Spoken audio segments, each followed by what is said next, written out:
Hello everybody, and this is Chaos with Chaos Esports Productions, bringing you another Bronze to Masters League Series game. Today we're going to be looking at a PvZ, and this is going to be an exciting one because this is like game 4 or 5 of my Diamond League streak. Well, I guess I can't really call it a streak because I haven't won them all, but this is a Diamond versus Masters player.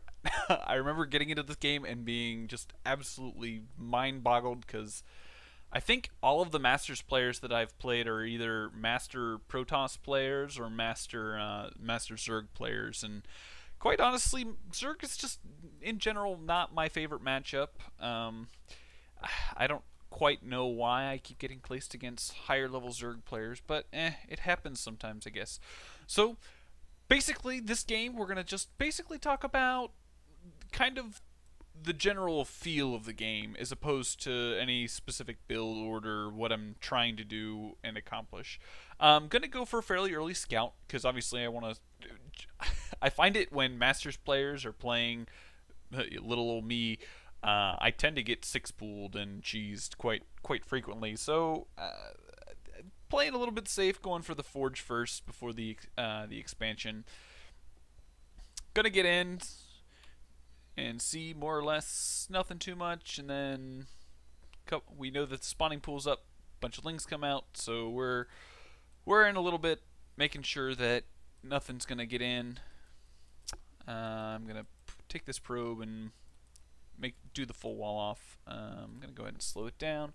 So with this game, you know, I saw relatively early lings as opposed to, you know, a really fast hatch, so I was kind of thinking, well, we're gonna play this a style that a lot of Korean players tend to go with. Like, basically, a lot of my builds I pull directly from either replays or streams that I watch, and this is one that I tend to see quite frequently.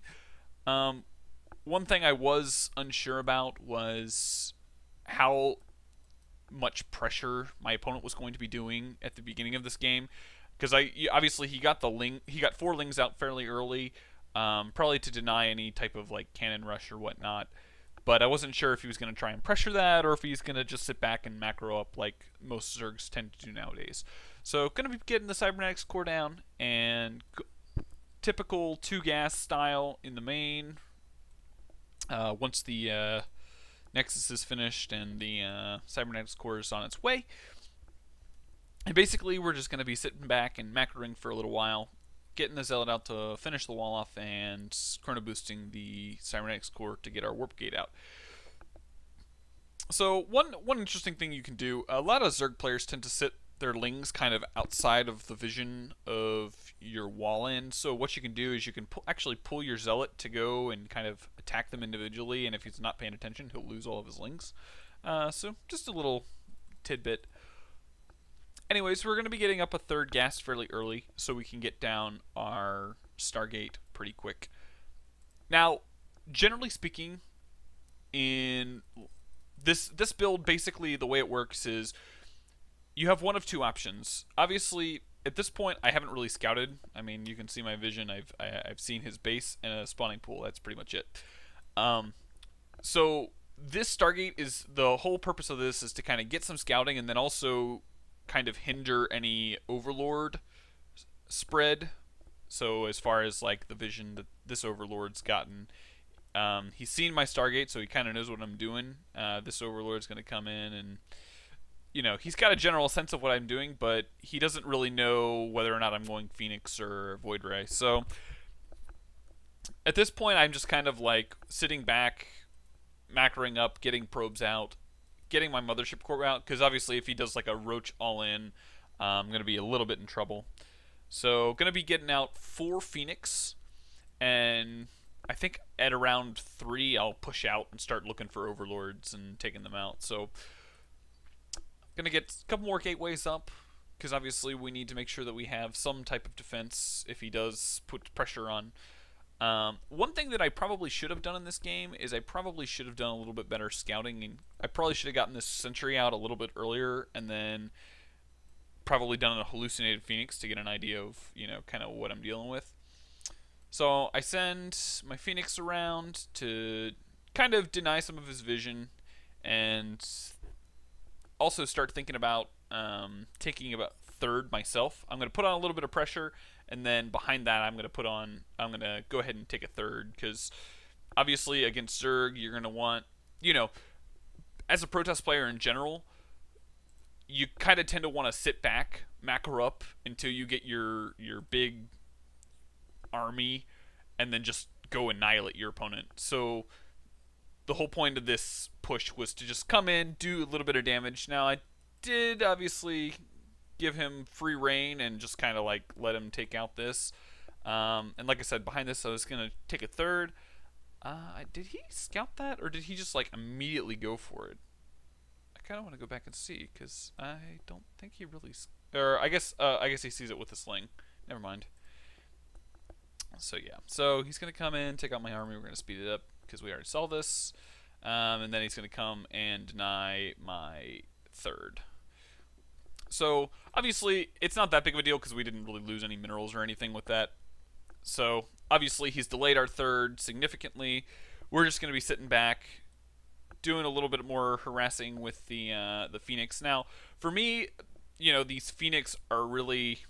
I don't want to say they're not useful at all, but basically I just wanted... The whole purpose was to figure out what kind of tech that he was going. So we'll go ahead and slow it down and take a look at my vision. So I managed to scout the infestation pit as well as the roach warren. So I know he's kind of looking for a ling roach type composition. And then I also do scout the spire. So I know he's thinking about getting spire units.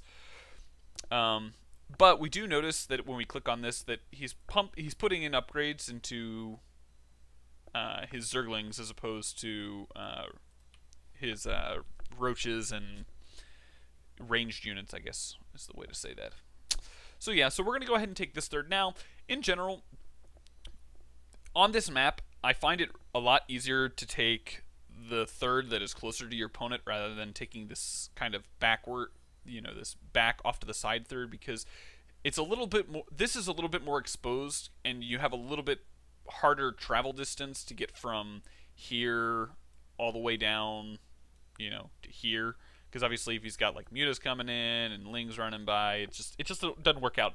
Now against Terran, I would probably recommend going for this base as opposed to this one, because obviously if you go here, he can easily just like come here, attack, drop the main, and things like that. So gonna do poke in again.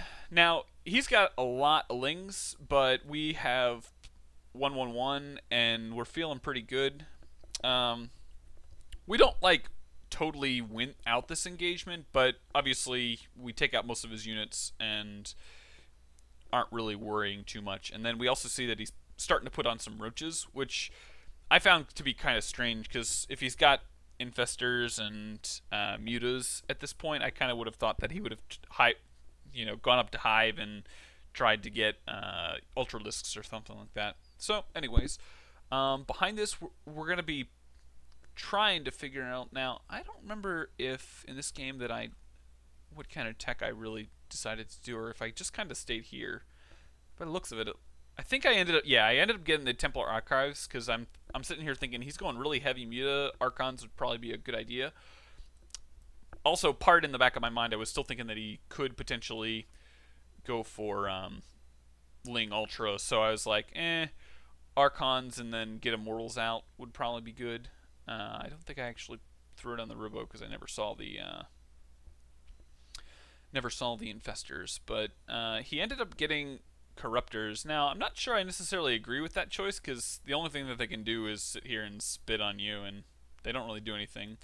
At this point, I'm getting +2, 2/2 up, and all he's got is Corruptors, so at this point we're kind of thinking, oh, he might be thinking about doing a Broodlord switch, so Blink Stalkers is probably going to be a good idea. I don't know if I actually get Blink. That's probably not good.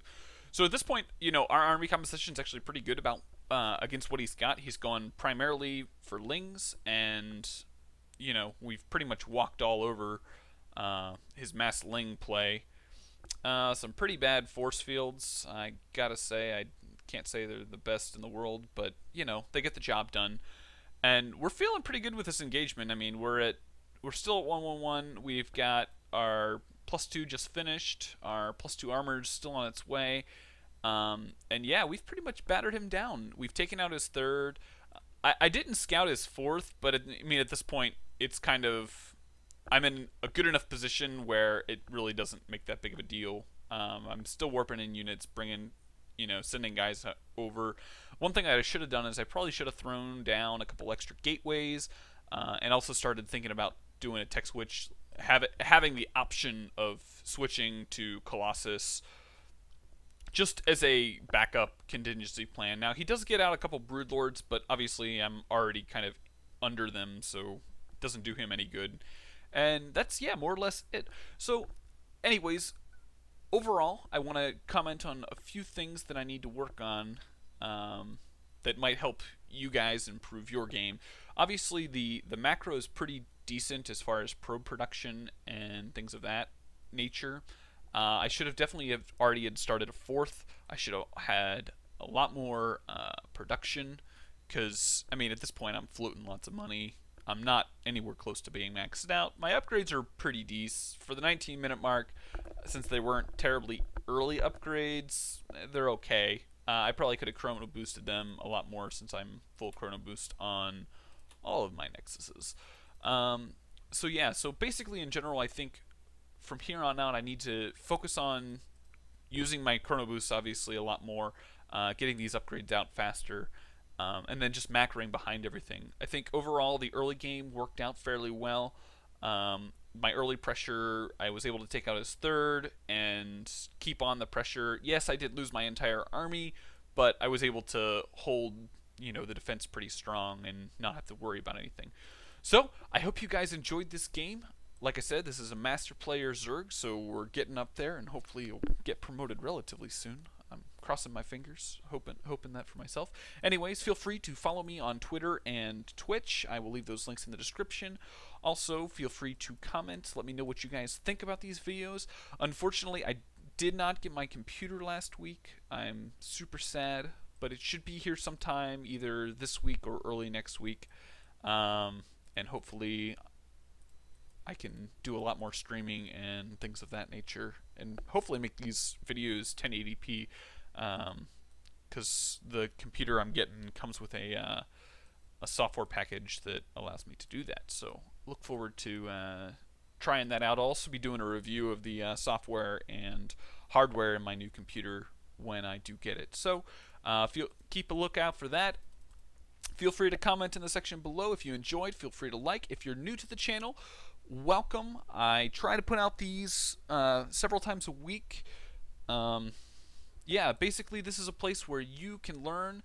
Feel free to send replays. I've got an email in the description. Send your replays to that, and I will talk about your games, figure out what you need to work on, and give you some tips.